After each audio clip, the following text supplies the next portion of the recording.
শীতটা বেশ জাঁকিয়েই পড়েছে, তাই ভাবলাম শীতে আমি কীরকম করে ডাল করি সেটা তোমাদের সাথে একটু ছোটো করে শেয়ার করে দিই।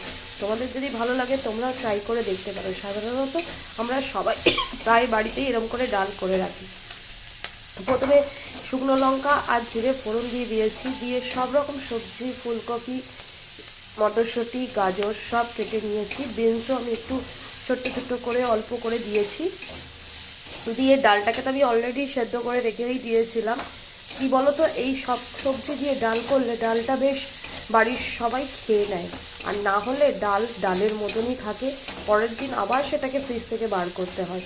আমি সাধারণত কোনো খাবারই ফেলে দিই না সচরাচর, যতক্ষণ পর্যন্ত না সেই খাবারটা অনেকটা দিন পর্যন্ত থেকে যায়। আমি পরের দিন ঠিক গরম করে সেই খাবার খেয়ে নিই। এই ডালটা তোমরা সবাই একটু বাড়িতে বানিয়ে দেখো, বেশ ভালোই লাগবে। আর একটু চিনি দিয়ে দিও, দেখবে কালারটা বেশ ভালোই আসবে।